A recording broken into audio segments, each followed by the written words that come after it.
can look for my little hand movement whenever. Yeah. Or you could clap. You could do one of these.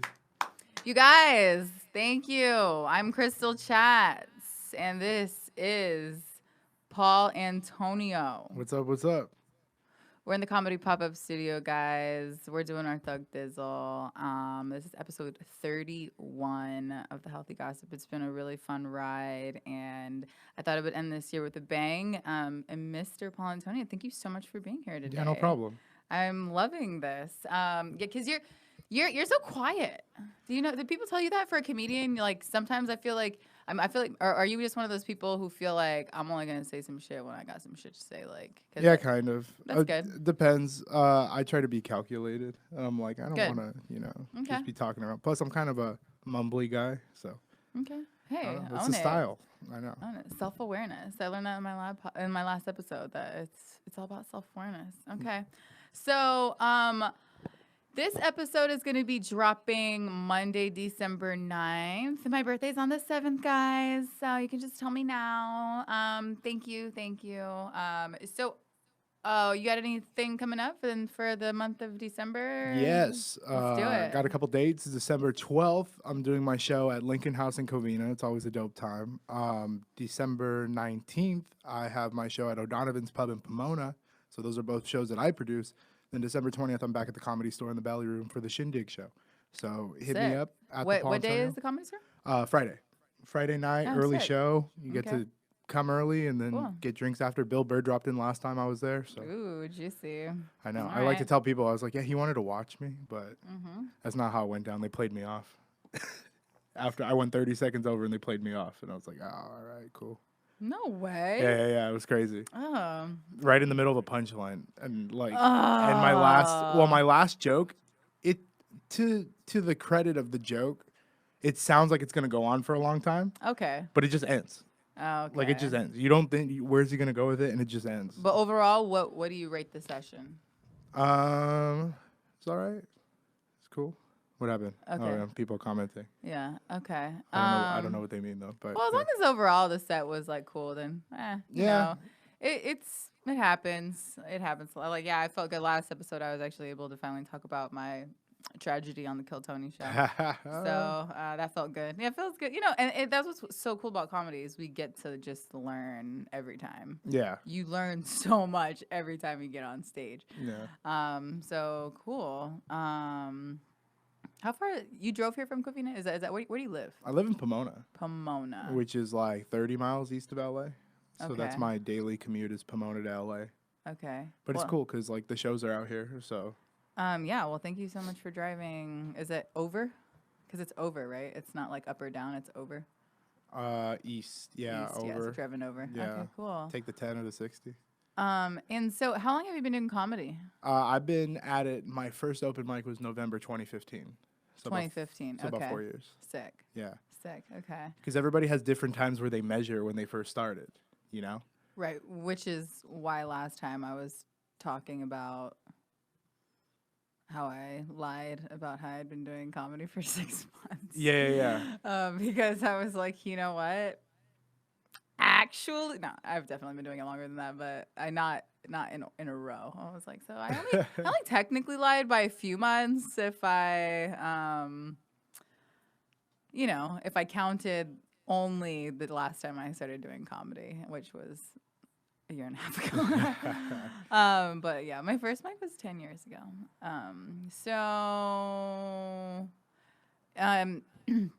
If this is your first time tuning in, last episode I started this new segment called Stupid Shit I Said in the Last Episode because I'm one of those I'm one of those people who don't really listen to my podcast because what usually happens is I start listening and then as soon as I say something stupid, I'm like, that's enough. Yeah. I'm like, that's enough. People, I'll give it to the people. The people can listen to it. And last episode, I kind of skipped towards the end and I wanted to talk about how I was asking Jay about if him and his girlfriend have a joint bank account. Yeah. And they were like, no, who does that? And I'm just like, I don't know. I know when people live together, they might get joint bank accounts. And then, okay. Keep it separate. Right. Separate. And then that's another thing that I said. I said, oh, I don't know, maybe like that's how you pay, pay your rent. And they're like, Krystle hasn't heard of Venmo. Yeah, exactly. All right, my bad, guys. I just, I just thought maybe they had a joint bank You think they account. still use the credit card machines with a little lever that just like Basically, exactly. Speaking of which, I still didn't pay my rent today, and I gotta go pay my rent as soon as I get out of here. Great. priorities? Podcast before rent. Podcast before rent. Uh, And podcast and comedy for everything, right? And so I'm so sorry again for being late. I was not even gonna say. I'll tell you off camera. all right. All I'm gonna do is show you this. Oh, all right. There you go. If you watch on the YouTube, you get a sneak peek as to what's going on. Exactly. Okay, so I want to talk just a little bit about comedy still, and is so wow. Okay, I like that. Wait, did we talk about your being played off before we started recording or after? It doesn't matter because what I wanted to Oh, after. It was on the After. show. Yeah, Okay, I'm putting good. all my business out there. So. well, yeah. So like, what is Tell me about tell me a time that where you like bombed, but then you thought, damn, do I still want to do this? And like, what was your thought process? And like, how did you like what's your advice to people after they've like a real bomb? Like, I hate Yeah. when people are like, oh, I didn't bomb my first time. It's like, yeah, nobody. If you depending on where you did comedy your first time, I don't think a lot of people bomb their first time. Yeah. Because if you bomb your first time, a lot of the times I feel like those people don't come back because they're like, oh, that was just way too much. I feel like people get a few laughs their first time, and then they're like, oh, I can do this, and maybe they do well, and then the bomb happens. So like, yeah, tell me about it. Yeah. I mean, comedy's such a masochistic thing of like, even though we do bad, we just have to tough through it, right? But I mean, it also depends where you bomb. Because if you bomb in front of, I mean, I did a show at the studio here. We did a show, like an actual show, and had 2 people show up. Okay. It was just 2 people. And it was a lineup of comics. We're in the back getting ready to go on for 2 people. And the producer was pretty much like, well, you're booked on this show. You have to perform. And we're like, all right, cool. So even though that's not the best type of set, there's only 2 people. You could hide it. You could sweep it under the rug. But the worst set I had in front of a crowd was the first time I ever did the Ontario Improv. No. And I opened up for Bruce Jingles. He throws Okay. me spots and stuff. And the first time I opened up for him, I went up there, and the audience was like in their like 40s and 50s. Like there wasn't a lot of young people Oh, up there. no. And so Okay. I'm up there doing like, Snapchat stuff and like all this stuff. And I'm just not hitting with anybody. And Okay. it was a rough set. I couldn't win them over. I was only doing 7 minutes. If you're doing a longer set, if you're doing a 15 or a 20, you could win them back over. If you're only doing 7, you're screwed. So I just bombed the whole time, and I should have left. Like I was hanging out in the green room, and it's like I should have left, but I'm like, I'm gonna own up to it. I'm gonna stand with the comics, after the show. Okay. And not one person stopped to talk to me. Oh, Not one man. everybody just walked by. Nobody gave a pat on the butt. Nobody did any of that stuff. They just all walked by. God.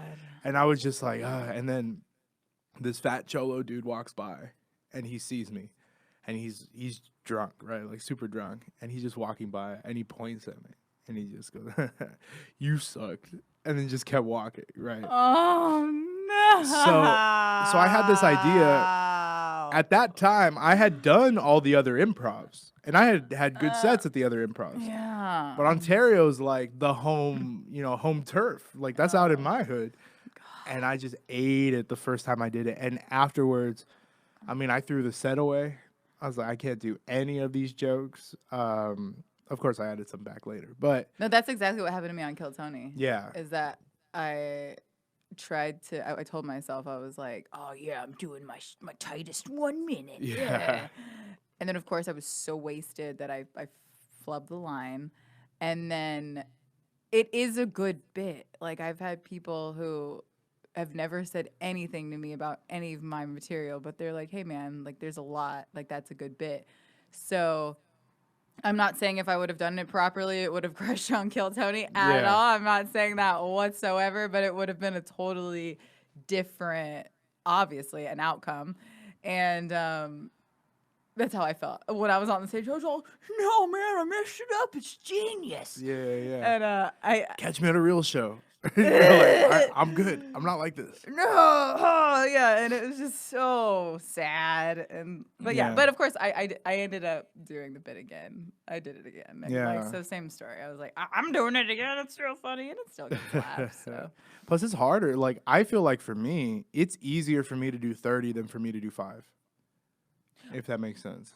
I feel like, yeah, I feel like there's definitely a trend. Well, I feel like some people are either just like that, where they will 100% agree with you, or there's this transition where you start actually booking shows where you get used to doing 10 minutes. Like 10 minutes is the Yeah. shortest set we start doing, where then it's almost like, what the fuck is 5 minutes even? Really? Yeah. You know, it really, I feel like if I started booking a lot more shows where I'm just getting 10 minutes, 10 minutes, 15 minutes, 15 minutes, 15 minutes, that, yeah, you almost will start using 5-minute mics to work on a bit. You know, like, let me work this out a little bit. So Yeah, and a lot of people are trained on that. Like, I'm not a big LA micer. I Mm-hmm. don't mic a lot out here because out in the IE or the OC, I can get time. You know, I could Mm-hmm. get 7 to 10 pretty consistently.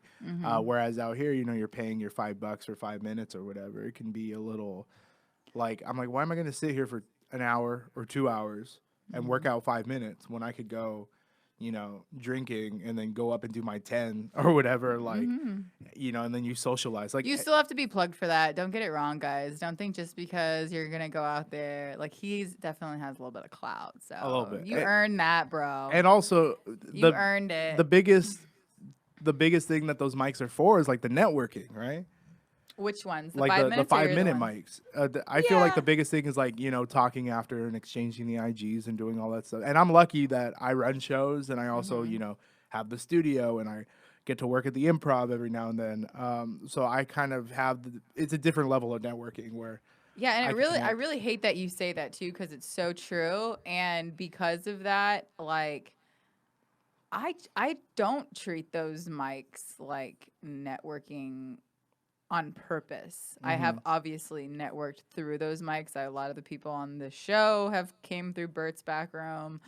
Um, but that's the reason why I don't do the Comedy Store. You know, Yeah. I literally did Kill Tony because I was like, it's a minute. I can do it. But I have yet to even put my name in the bucket for potluck because I want it to be a tight 5 Yeah. when I go up, because to me that's my networking mic or whatever.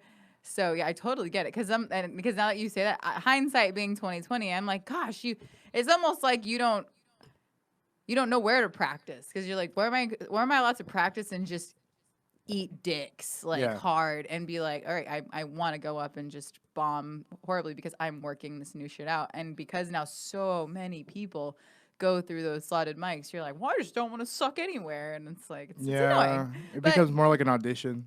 well, but and you know, and the argument to that is just do a lot of them. Yeah. And then guess what? That costs money and time. And yeah, so like if you have 3 hours to sit around and go back to back to back and, you know, do your 5-5-5, whatever, your 5-5-10, then God bless you.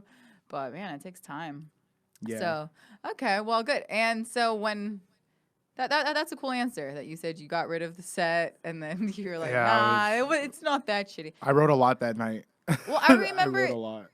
that's like one of my first things that I told people about, like, you know, once you learn, like, you said it. You go, well, I didn't know my crowd. You know, I didn't win the room because I didn't realize that old people don't know about Snapchat. You know, and Yeah. that's, to me, that is my answer to people is, yeah, like, I have to know, as long as I know where it went wrong. Like, I knew that if I'm doing a bunch of, oh my God, I'm so pretty and life is so easy for me, to a room full of ugly people, they're gonna hate me. Yeah. You know, but guess what? If I'm like in a room full of bitches who look in the mirror and they're like, I'm the shit, it's gonna crush. Yeah. So Plus, diversify the shows that you perform on and the mics that you perform on, because that's how you earn that skill. So I book a lot of LA comics out to my shows in the IE.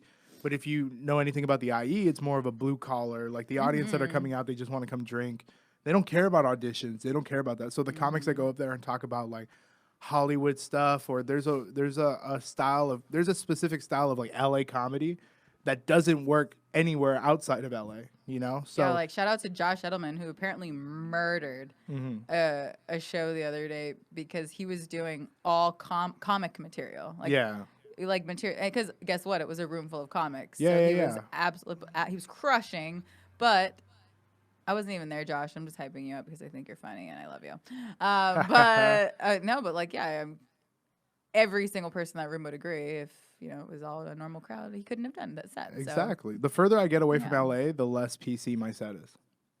yeah, okay, Yeah. Like I won't do any.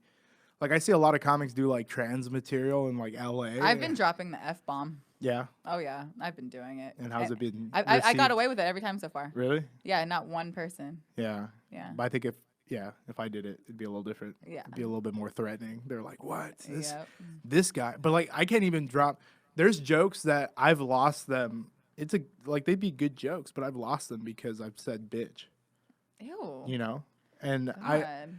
I've had the weirdest heckles in Well, LA. it's because you're a fuckboy. Yeah, kind of a little bit. But I've said like the one time I said a joke here at the studio. We used to have a mic here. I said a joke because every comic goes through their kind of like darker period of material where they're just trying to do the most fucked up humor they know. So I had a joke that said, "I hate when chicks ask what are we, especially after you just kidnapped them." Like it's just a stupid little joke, right? Yeah. As soon as I said it, this girl goes, "That's a nice rape joke," and there's only 5 people in the room, and I'm like, "It's not a rape joke." I was like, "You're reading way into it, If anything, it's a kidnapping joke." Which you can draw those parallels, but I'm like, just accept the joke as so absurd it would never happen. Or just accept the joke as a fucking joke. Or just accept that you don't like it. Yeah, it's easy. literally, I love just comparing it to music. It's like, Yeah. I'm sorry, guys. You're not going to like all of us, and you're not supposed to. And if you do, you're fake as fuck. Yeah, exactly. It's cool. So I'm trying to time this properly because I'm used to having you guys like. Yeah, no problem. I got it on the. Cool. How long have we been going? I think like 15. Cool. Like Okay, perfect. So, good luck to you on your shows for the rest of the year, man. I love it. Thank you. That's what this podcast has like really just kind of been my crutch because I feel like sometimes I've been going through a lot. Even on this podcast alone, I've shared a lot of my life, and I remember there's been times where I've been either so depressed or just maybe fighting with someone where like I didn't want to come record, and I'm like, dude, I'm showing up. I pay for this shit. Yeah. Where I'm like, I want it. I don't care if it's great.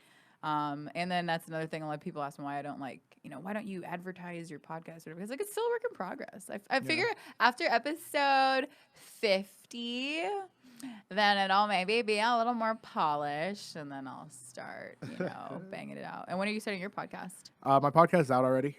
What episode are you on? I'm just on episode 3. Okay, good. So, congratulations. the Paul Antonio Show. Every episode is kind of like a deepish conversation. I like the, kind of getting into the relationship stuff, the comedy stuff, but like really finding people's motivations is my thing. Like I want to know why you're doing it, not just that you're doing it.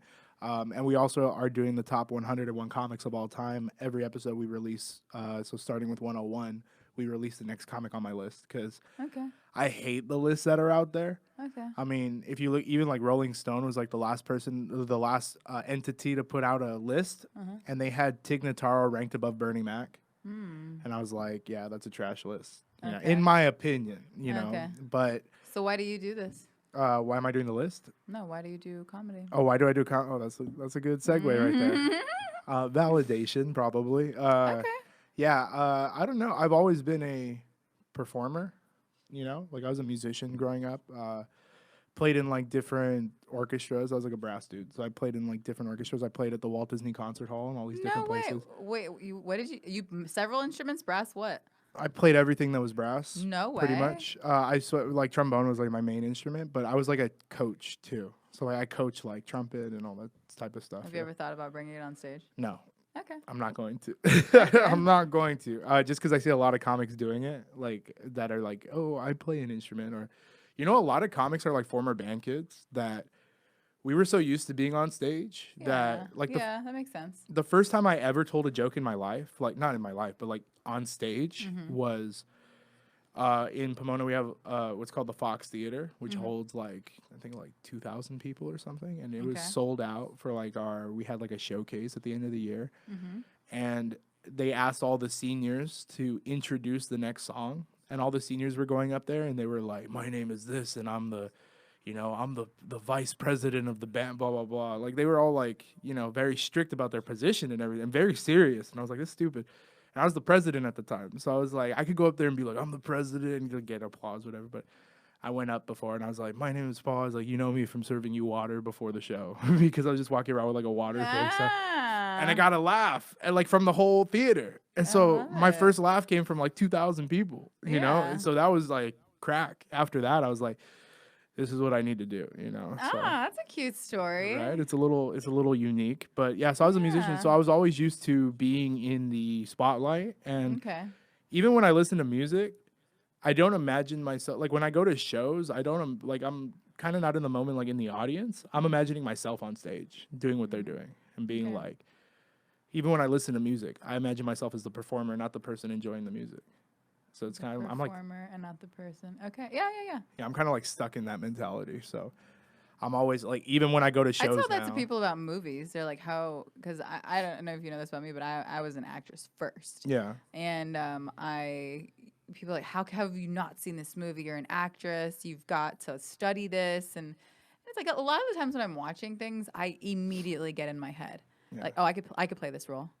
Or I could have done that. I could have done that better. I didn't like their choice there, And then it just turns into this whole thing. Or, I always have lately have been using Joker as my example. Or it's just that stunning where my mind is blown, and then I get sad too because I'm like, how come I haven't been, I'm not going down the road to ever make a film like this. Yeah.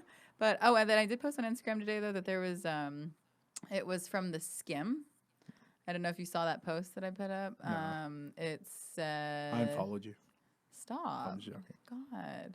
Paul, too soon. Story.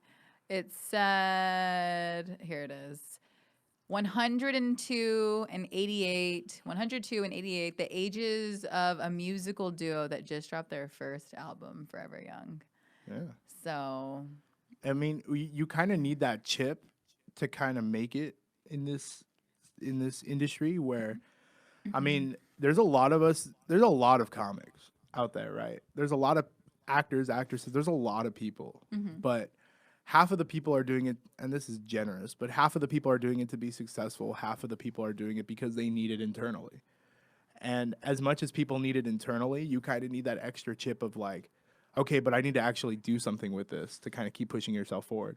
Or else you get stuck in that loop where you're just happy doing the open mics over and over again. And you're like, Right. is this you're a comedian, is this your stage? This Yeah. Chinese restaurant with 12 audience members, this is your stage? Right, yeah. Whereas I come from a little group of comics out in the IE where we're always focused on the next thing, where we're like, okay, I mean, all of us are pretty much in performing at different improvs or opening for different comics. And we just want to keep pushing that and sell ourselves as a brand and everything. So you kind of have to have that drive. If you're just happy with where you are, that's just where you're going to be, Right. And there's nothing wrong with that. If you're Everything is wrong with, there's nothing wrong if you're if happy you're with it. happy, that's definitely something I've learned this year is that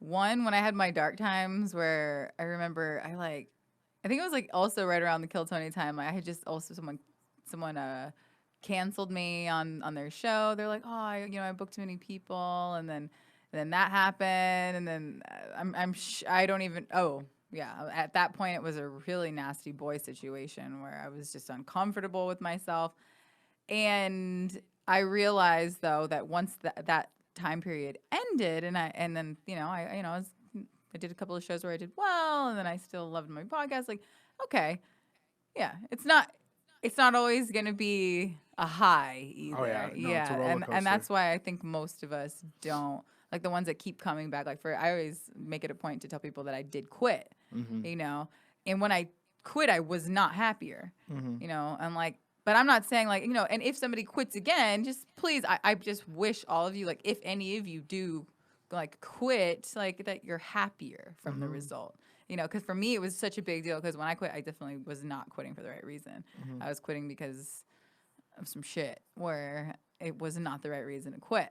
So, and then thank you again so much for being such a cool inspiration, because that is something where I feel like a lot of us, the people who are doing the same Chinese restaurant every day who are not happy, is because they're not making moves. Yeah. You know? I mean, it takes a little bit of a risk. Yeah. And also, like, if you just accept things without the finality of things, like, so many people are like, this is going to happen or it's not going to happen. It's like sometimes you just got to, you know, plant those seeds and just let them grow and see where they go. And don't be afraid to take the risks and Yeah. just keep pushing forward with your career. If you want to be a writer, then write. If you want to be a comic, write jokes. If you know, Exactly. you could always work on different things. And we're lucky now that we live in a time with so many resources where you could literally tune into the top comics talking about comedy on their podcasts and Oh, then I know. hear their insight and then apply that, you know? Exactly.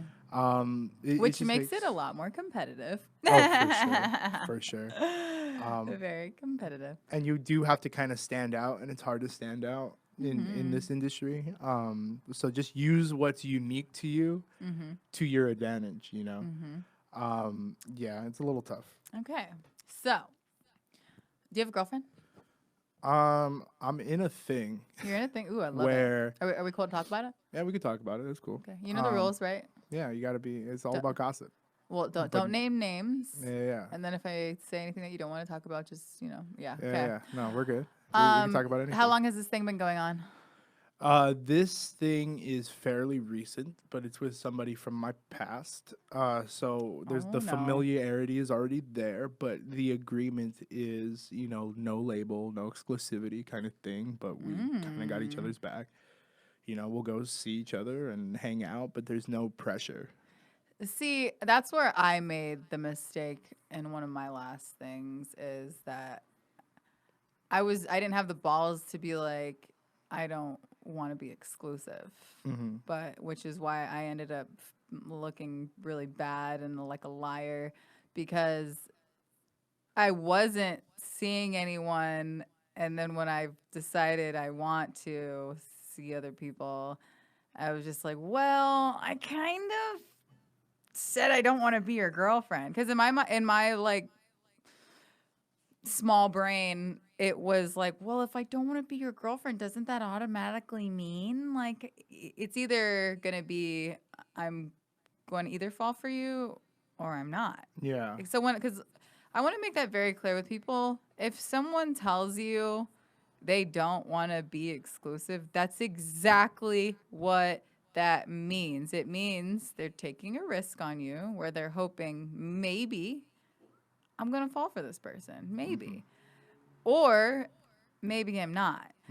And that's the risk that you're taking if you want to continue seeing that person. That's always going to be the risk.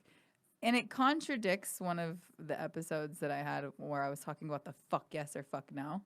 Because if you're dating someone and you know they don't feel like you're a fuck yes, then it's kind of Yeah. that means there's something that we're getting out of the relationship, whether it be sex or company or a writing partner or, you know, just any really simple things. And that's what your purpose is for that person, you know? Is it going to be falling madly in love and being together forever and starting a family down the road? Like, you who knows? But if it's not a fuck yes, the answer is probably no Yeah. to that.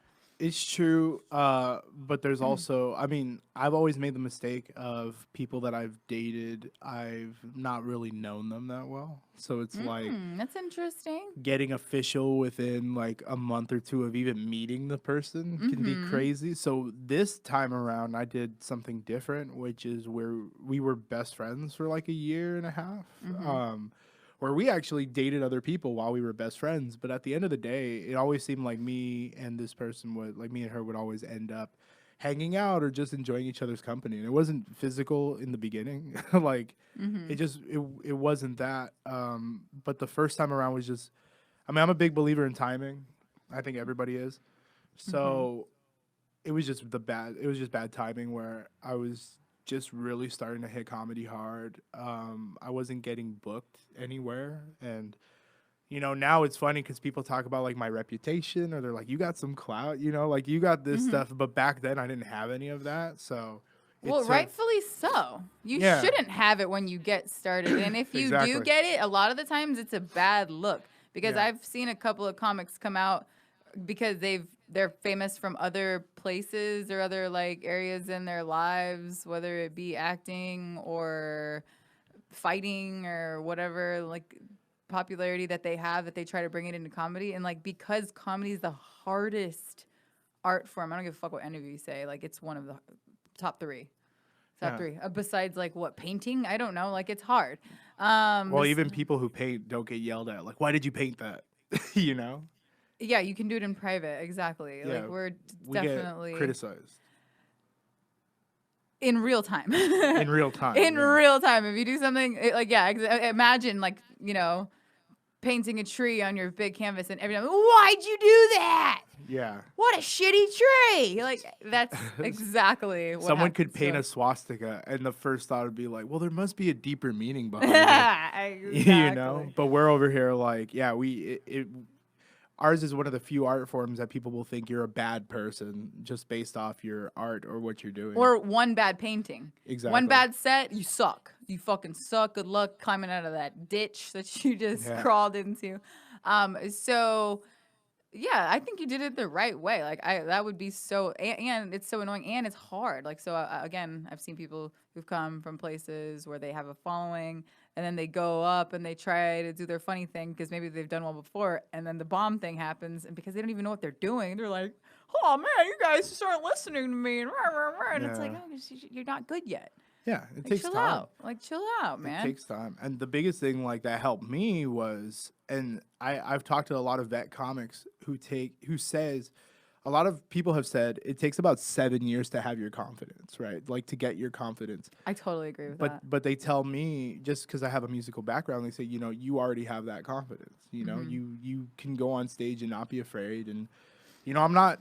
I mean, I wouldn't lie and say like I'm not nervous at all, but I'm much more nervous producing shows than performing on shows. Interesting. I'll Okay. perform on any show at any time. I got to a show last night where they're like, "Hey, we need you to go up first." I was like, "Yeah, easy. I'll go up there." Yeah. But if I'm producing, I'm walking around, I'm pacing, I'm counting people. I always count people. Well, it's a different hat. Exactly. Yeah. Yeah. And it's a different stress on it because you want to. Yeah. I mean, you want to build your reputation up, and you want to have like I feel like I have a very positive reputation as a producer, and it's taken a lot of work to reach that level. And at any time, you could have 5 people at a show, and the comics on that show will second guess you a little bit. They'll be like, "Oh, well, I heard these good things, but now that I see it, it's a little weird." Yeah, it sucks. I felt like that too. Like I lost one of the rooms I was booking this year, and yeah, it's a different pain. Yeah. But that's what this industry is all about. It's what is your pain threshold? Like can you handle the pain, and then once you get through the pain again, that's back to that moment that I had where I was like, do I want to do this? And I'm like, absolutely, because if it was the whole cliche, if it was easy, nobody would be doing it. You can't just expect things to get handed to you. Like, are you working hard enough? The Kill Tony thing, like I always bring up that I'm like, my addiction issues, like that would never have happened if I was sober. I would have gotten up. Would I have still bombed? Sure, probably. But or not. I could have been total flip side. But it's not supposed to be easy. Okay, so now back to your girl. Yeah, let's jump back. So few months. So wait, how long have you guys been dating now? Like Now it's only been a couple weeks, to be honest. She kind of showed up to my show. So we had stopped talking for 2 years. So we were best friends for like a year and a half. We were official for like 4 months. And then just the timing just didn't feel right. And I decided that I needed to really hit my career hard. And, it was kind of like hey, I just need this for me. I'm being selfish. So I broke up with her. And then 2 years passed. We didn't see each other, didn't talk to each other once for 2 years. And then she showed up to one of my shows, and, she was kind of... Did you get butterflies when you saw her? No, because I had seen her before. Okay. there's two people that show up to my shows all the time, like that will pop in and pop out. Okay. It's her and then this like rapper dude that wants to fight me. Those are like the two Oh that my always show up God. because they just want to be seen. They don't want an actual confrontation. They just want to be seen, right? So Okay. I had this thing in my head where I would tell the homies, hey, she's popping around just so I see her. And be like, no, she's just here already. Because the bar that I do my shows at it was one of our regular spots. So you're like, no, she's just here. She'll just pop in just to see the show. It's not about you. Like, she just wants to see the show. I'm like, no, I think she wants me to see her, like, for sure. And finally that night, she had been hitting the wine bottle. So, she got the purple lips and everything. Which is why I drink white wine. Yeah, there you go. It'll mess up them lips. It's a dead giveaway, but we're talking and obviously she's drunk and I don't really drink that much anymore. Congratulations. I know in college I used to be blacked out every day. Oh no. And then now in quote unquote real life I'm like alcohol like makes me sick. It's weird. It's a weird how your body chemistry changes, So we were talking and she said, this is pretty much me shooting my shot. And I was like, well, Aw, let's entertain she it. shot her shot. She did. And then she Did you guys hook up that night? no. But what was more and that was kind of planned too. Like I was like, I'm not gonna go there because then that's how you make somebody feel useless. And then they're like, well, he's just using me for sex, Worthless. Exactly. You definitely useful. Yeah. Oh, that's true. That is true. That's funny.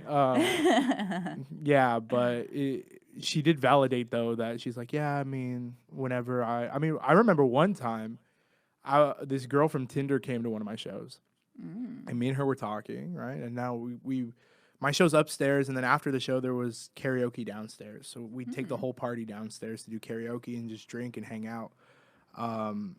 And I'm at the bar talking to this girl from Tinder. And all of a sudden, she gets distracted by somebody in back of me, and I can't see who it is. And somebody in back of me is calling her over.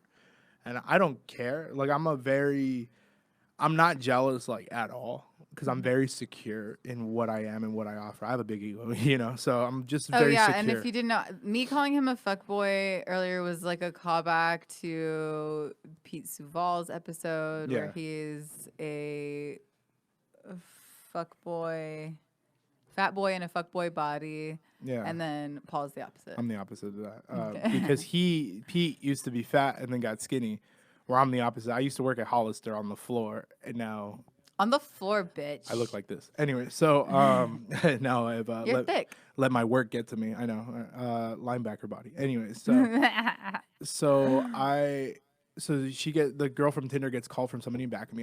I don't know who it is. I'm not looking. So this girl leaves. I'm just on my phone, and she comes back. She's like, "Well, I guess I'm playing pool." And I was like, "All right, go do your thing. I'm cool. I'm hanging out. I got homies here." She's like, "Okay." So she goes to play pool, and with the dude? Well, I look to see who she's playing pool with. She's playing pool with my ex. The girl? So my ex had seen me talking to this girl and called her over to play pool with her to get her away from me. Yeah. Because even though I'm not jealous. What a cock block. Yeah, I mean, is the weird thing of like, it's kind of flattering because you're like, okay, well, she's putting in work.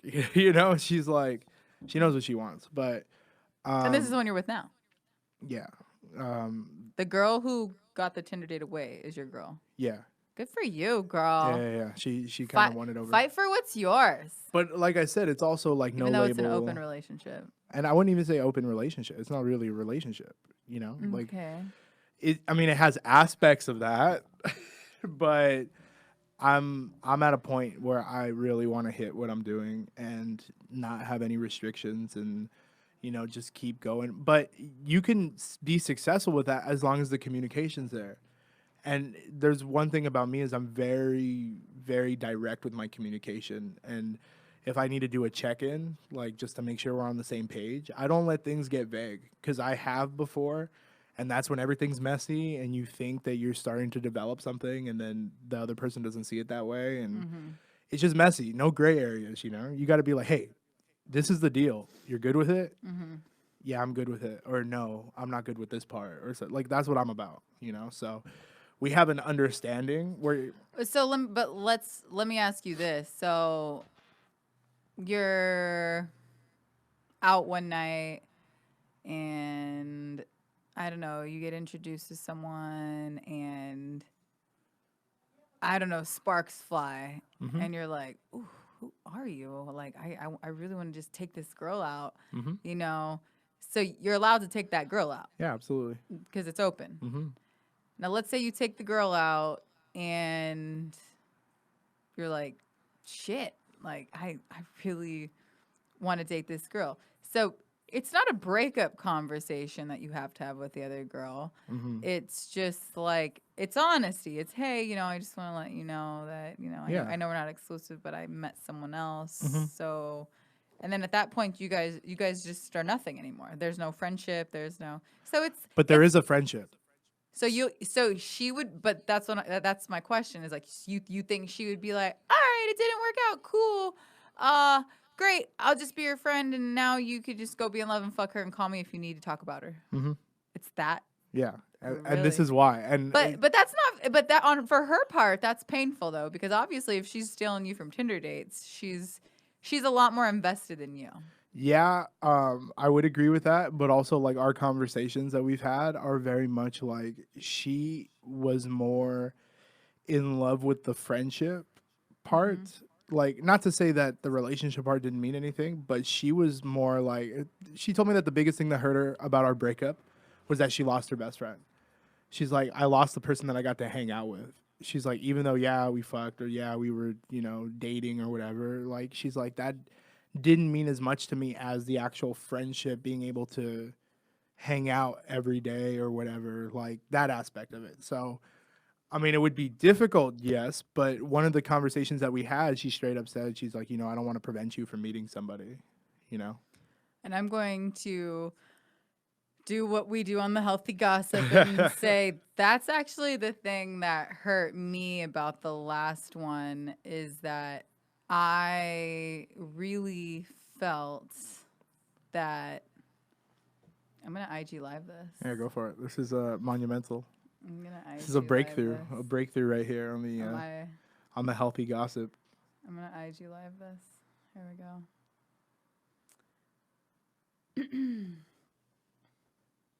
It's cool. I think you need to be Okay. in the shot, although you are very overexposed. Okay, I'm gonna there. There you So what happened in the last one was that I got my feelings hurt because I truly felt that that person was a best friend to me. So because of that, when it ended, some mean things were said, rightfully so. But I felt just so hurt by that person being hurt about the fact that maybe they never thought we were best friends. Because, you okay. get that whole, oh, how could you do this to your best friend thing? And then it's like, well, because when you value that part, then in that case, being lovers, unfortunately, may have been an accident. Yeah, And and that's what the risk. I went through that too. Yeah. It's hard, but you also have to see, and that's why I thought the 2-year break was necessary. Okay. A long break is necessary because then you're able to press the reset button on your friendship without still being affected by the relationship aspect. Because when I initially broke up with her, it was more like, well, we'll still hang out as friends, but then when we would hang out as friends, we would fuck, And it's like, well, that's not what friends do. You're fuck buddies. Yeah, but You're fuck best buddies. it's hard to get past that line. Like, it's hard to stay on one line when you've already been past it, So you need the time to kind of reset it. So, me and her hanging out now, the understanding was, well, for sure we're friends, but also, let's date, So we're kind of in the dating phase still. It's just, like when you're first starting to talk to a person, and it's like you're not really. I mean, you're not like exclusive in that, Like Yeah. you're not. There's no there's no labels. There's no pressure. You're just starting to talk to someone. You're starting to hang out. You're taking it super slow, and you're seeing where it goes. This might turn into a full blown relationship.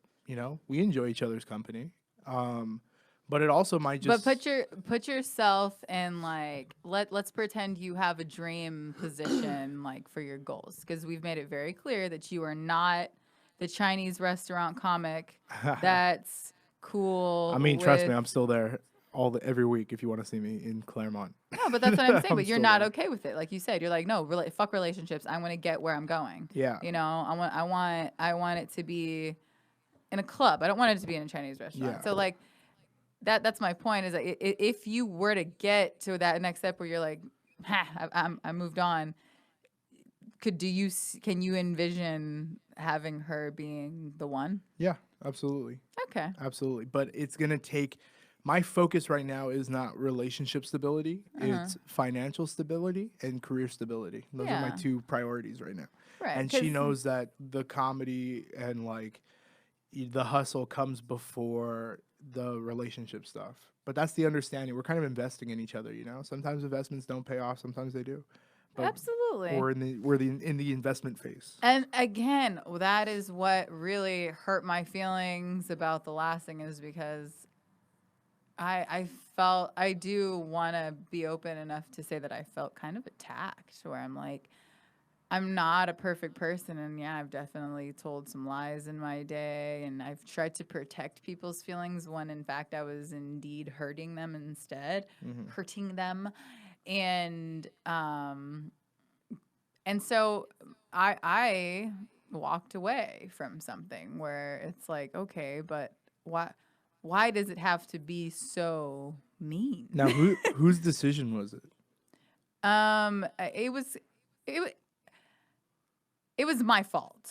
That's what I'm gonna say. Your fault or your decision or your actions led to it? My actions led to it, and I have no regrets about any of it. Like, and that's, I think, maybe where a lot of the anger is coming from, because I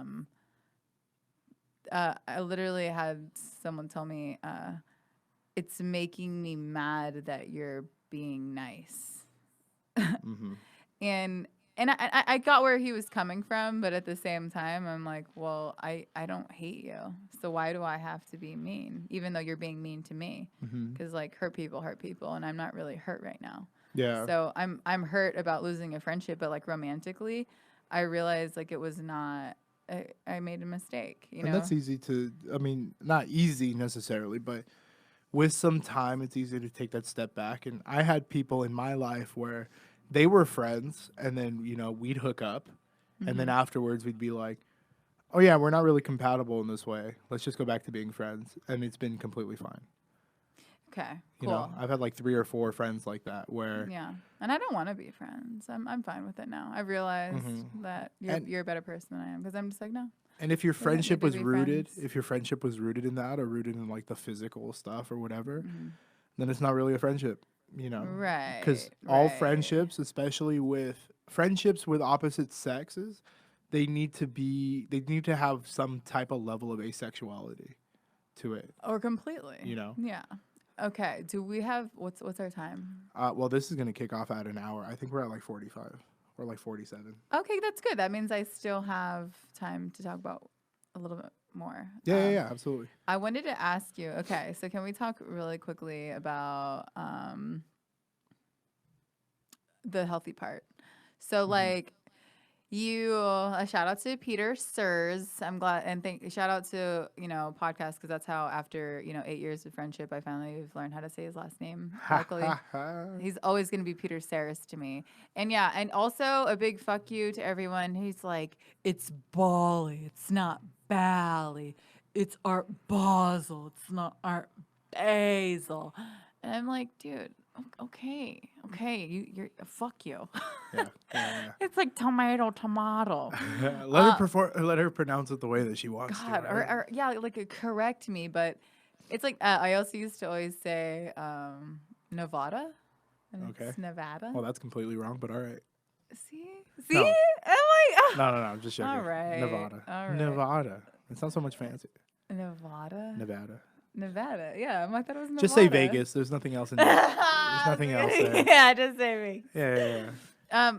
So the reason why I brought up Peter is because, he has the camera adds 10 pounds, and he talks a lot about how what we do, like whether it's that we're poor or that we, can't work extra hours at our job. Because guess what? We have to write and go try to be funny. So like, how is your like lifestyle when it comes to like food and stuff? Are you like, because you said you're the one who told me, oh yeah, I'm the opposite. I used to be in shape, and you played sports, you said? Back then, I mean, I played a lot of basketball. I was playing like 25 hours a week. It wasn't Mm-hmm. like league or anything, but it was just recreational back then. Really? So you were in Played a shape just lot. on your own. Yeah. And then so like does that matter to you? Like, are you cool with like how you look now, or do you want to like change, or hmm like 'cause some people I feel like want to gain weight? Like Yeah. what is your image Well, that you're reaching I for? had surgery a couple months ago Yeah, how are you for feeling, by the way? I'm feeling better, but I've still been like sick on and off. Oh And no. and I'm scared cuz I have like phantom pains where like Oh it happens. So I'm like, okay, no. Oh something is God. yeah, but it's not like intense. Like so I had kidney stones, so I don't want to keep it vague for everybody. But I had Mm-hmm. one kidney stone that was just giant. I couldn't pass it. So I'd have surgery for it, and Mm. it sucked. I lost Oh. 25 pounds in 2 weeks. It Yeah. literally I felt so close to like I was like, oh, this is death. Like I'm like there, even though that's Oh total no. overreaction. But if you talk to anybody that's had like a severe kidney stone, I don't want to. yeah, they all stay the same. So Ugh. I've dedicated the last 2 years to this project. To comedy pop up, to the studio, to all this stuff. Thank you, by the way. Sacrifice. Well, yeah, I'm trying to create a platform, but Yeah. I've sacrificed, my health, sacrificed my time, sacrificed a lot of stuff. When I first started this, I wasn't getting paid, but I was doing the same hours, and Wow. it actually cost me money to be here Yeah. because paying for gas and stuff. So, Absolutely. but that was the investment that I decided to make so that I can try and make my livelihood in comedy or around comedy. Was, hey, let's really put. We wouldn't have been able to survive if I was taking a wage in the beginning. Mhm. And even now, I mean, I probably get paid like $5 or $6 an hour doing this, Jesus. and that's not counting the hours that I'm here in between times. So, Yeah. I mean, it's a crazy lifestyle where I work way harder than I get paid for, but that's the investment that I'm making. Hopefully, trying to turn this into something fruitful. And hearing you say something like that makes me so happy, and which is why I need my comedian friends and family, because Yeah, when an outsider comes up to one of us and they're like, yeah, so like how much are you getting paid each gig? yeah, it it's such a long-winded answer to say, well, let me tell you how comedy works. You don't yeah, really make any money at first, and you might not ever, and you might end up investing. Let's just pick a stupid number, like $100,000 yeah, into like what is essentially, we'll call it a college, and never get a job. yeah, Because it's the same thing with college. yeah. You could go to be a doctor, you do one malpractice and you're You're fucked. screwed. Yeah, Or you get in a car accident, you lose a hand, and you can never do surgery again, and you didn't, well, I think by law you have to have insurance now yeah. for that kind of stuff. But December anyways, 15th is the deadline to get your insurance for 2020. is it really? Yeah, Okay. December 15th. If you're uninsured, Oh you're my gonna get God. fined. But yeah, I mean, even like I have a college degree. I went to school, Yeah. graduated. It took me like 5.5 years to get my bachelor's, but it was worth it. Congratulations. So I have that as a fallback, right? But What's your degree? in organizational communication, Wow. which is essentially we get sent into businesses that are failing, and we have to fix the business. Ooh. Yeah, so it's like we have to communicate with the employees and the bosses and find out what's not working, what is working, where can we make changes. I'm like a problem solver, like a fixer. Like that's what my degree's in. Okay. But also like Sick. group communication and stuff. So I feel like I was talking to name drop. I was talking to Kurt Metzger, who is Okay. like one of my favorite comics. But he asked me that. He's like, "Where'd you get your degree?" And I told him, he's like, "So you pretty much got it in comedy." He's like, "Cause you use all those skills in comedy." And I was like, "Yeah, I've kind of always wanted to do this."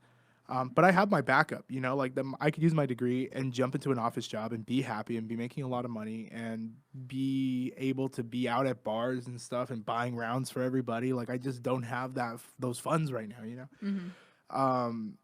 So it can be difficult, but also like back to the health stuff. it's been a weird 2 years. I put on a lot of weight in the past 2 years. I Mm-hmm. used to be probably when I started, I was probably like 200, 205, and now I'm up to like 240 or something like that. So I put on Okay. a lot of weight. Lost my hair, which is crazy, like a lot. Mm. Like it just started thinning, and I was like, that's the culmination of stress because I live a very stressful life, you know. Yeah. So it's not great. The health stuff is not great. The always being sick is not great.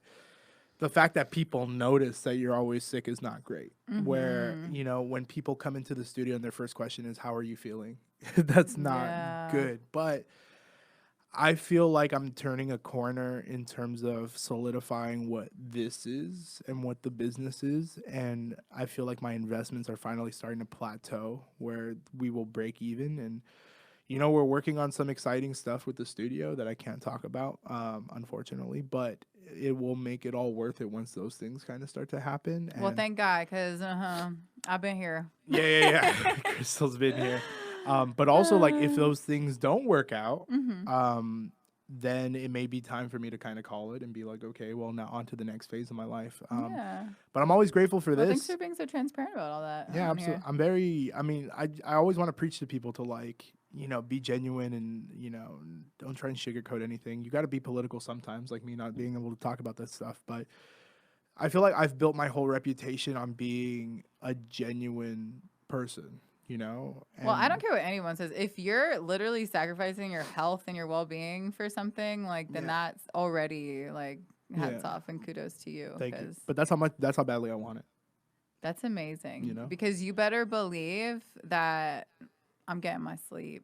Like, Yeah. he's definitely making it before I Yeah. do. Because that, like, I've that's exactly where the healthy part of the healthy gossip comes from. And I've said that is like, for me, it's always been like, I've talked about having an older boyfriend in the past, aka somebody that I was dating because I wasn't in love with them.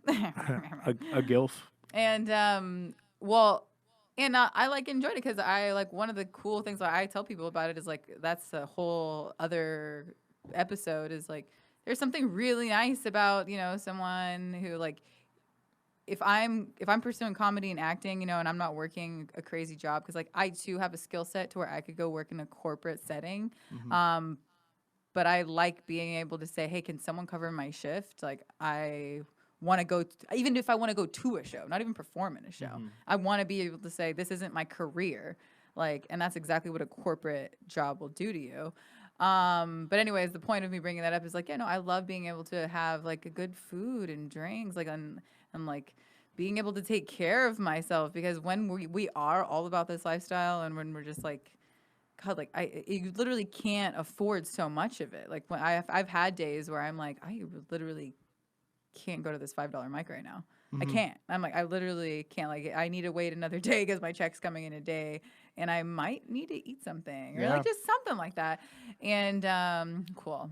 we're That just about there. yeah, got But it. I've gotten to the point where, yeah, I've been blessed to perform in front of sold out improvs. And I've had, you know, at those times the best sets of my life, and you know, at Mm-hmm. an all time high where I remember my favorite compliment I've ever gotten coming off stage was played the Bray Improv with Dante Chang. This is the old Bray Improv, so it Mm-hmm. was packed out. I get to the venue. There's a line on the sidewalk all the way down the street to the parking structure. And I asked my friend, I'm like, would I be a douchebag if I filmed like walking down the street? Not at all. And well, my homie was like, yeah, you would be. Don't do that. So I was like, okay, You cool. should have totally recorded it. But I'm also new to the party, and they're not there to see me. They're there to see I Dante, don't you give a know. fuck. I don't care if I'm just the person bringing the comedian on. I'm like, what up? I'm What's on up? this motherfucking stage, bitch. So I remember walking to the front of the improv and getting in, and then realizing that the improv was already full, and those were the people that were being turned away. Holy That's how stacked it was. shit. Yeah, because Dante pools like crazy. So I performed that night, and I had like the best set of my life.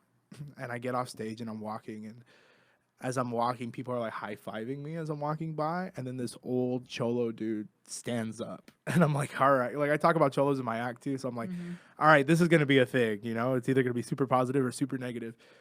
So he stands up and he looks at me and he just goes, "I'm proud of you, mijo." And I was like, dang. So I was like, I was all like, yeah. And then I get to the back and Did you cry? Be No, honest. I You got wanted to emotional cry, did a you? little bit, but I get to the back and shout out to Bebos Raphael, one of the funniest comics ever. Who, by the way, followed me in what I consider the best set of my life, and doing new stuff that he wrote on the way to the show blew me out of the water. And like he was just like, yeah, I just wrote that on the way, and I was like, come on, bro, like I just had the best set. So he like grabbed me and like walked me over to like a booker that was there just hanging out and was like, this is Paul Antonio, blah blah blah. And the guy's like, oh, are you going up tonight? And then he goes, this is the guy that just got off. And then the guy Oh. goes, all right, well, can you do this date and this date and this date? Like as soon as I got off stage, it was No crazy. way. But I say that to say, on the way to that show, I remember my gas tank being on empty, and I remember having $5 left for food after the show, and I'm like, well, all I have is $5, and so like it's weird to be in a position where we can perform in front of these amazing crowds, and everybody's like, yeah, but then also like freaking out about money all the time. I love when I get to see people on Netflix talking about money. Yeah. And I'm like, there are people doing sets on Netflix. They might not be their specials yet, which is why they're still talking about, you know, making life decisions at gas stations, you know, and Yeah. like things like that. And that's why it's so funny because like it literally is that. I remember going to Travis Appleshay's show. Well, that's the last thing I'll say is about that is it was my my tire was going flat, check engine light, and gas light. Yeah. And I had to take the money that Travis gave me to put gas in my tank to make sure, like, cause I know I had like money coming like the next day or something. That's why I even took that risk to go. Yeah. But that's the whole point, is that we aren't worried about corporate jobs, and most of us are pretty intelligent people. Like we can get jobs but those are the jobs that you're working off the clock and you're working at home. And yeah, so because time's up, guys, and I want to say, first of all, thank you. I'm so glad I got to close this out because, yeah, again, you're so quiet, and I'm not. I don't run in your scene, so I don't get to see you as much, and like I forget, and I'm just so happy that you're able to come through for this today. Because well, I can tell you before we dip out why I'm quiet. I can tell you that. Okay. Because and it's not a long thing, but I was the loud kid in when I first started doing comedy. Really? I was the one that always, because I felt the need to validate myself to everybody. To be like, well, I'm doing this and doing this. And like a lot of people don't know that I produce for Daryl Hammond and I have all these cool things that I do. But in the beginning, I used to tell people all the time, and I would be like, I'm doing this and this and this. And then they wouldn't happen. Hey, I'm supposed to produce for this. It's going to be crazy. And then it wouldn't happen. And I had my my audio engineering mentor, who actually has a studio down the street, who hates us. It's a whole thing, but he told me, he said, you know what? He's like, I'm tired of you always talking about the things you're doing and hyping yourself up. He's like, and then it doesn't happen and you look like an idiot. He's like, do you know that? And it kind of clicked in my head. I was like, you know what? Everybody doesn't need to know what you're doing. You need to kind of have that little bit of mystery to you. And then when people ask and they find out what you're doing, like, you don't got to display your cloud on your shoulder. Right. Just let people think it. And then, so that changed my whole demeanor. So for the last like 2 or 3 years, I've turned into kind of like the quiet dude. Cause I'm like, that is people don't so need to know. beautiful that you showed that, or that you said that, because it's one of my pet peeves too, when so many people will tell me I've changed. And it's like, thank God, because the person I was is still in here, and the person that you were is still in there. You still do comedy. I still do comedy. I'm still, because I know for me a lot of it is like people like, oh, you need to post on Instagram more, and it's like, or if I do post on Instagram, they're like, oh, there's the girl I used to know. And I'm like, I'm still that fucking girl. I just got shit that I'm dealing with, and like life and grown up shit. And it's like chill out. I don't got to show everybody everything. Yeah, like nobody needs to know my I relationship don't need status. to be you know? on all the time. Yeah. And and speaking of like relationships and stuff, I just want everyone to know that I'm finishing this year so far as of today in a really good place. And I'm very happy. And no matter what happens next year, the healthy gossip will still move forward. We're still gonna do this Stuck Dizzle, but I'm just gonna take a little break for the holiday. And thank you so much to everyone who's been on the show this year. I get really emotional because it means a lot to me. And thank you so much. And thank you to the Comedy Pop-Up. Like, subscribe, listen, check out Paul Antonio and all his good shit. Go see his show, catch him at the Comedy Store, et cetera, et cetera. And we will see you in 2020. Bye, guys. Peace.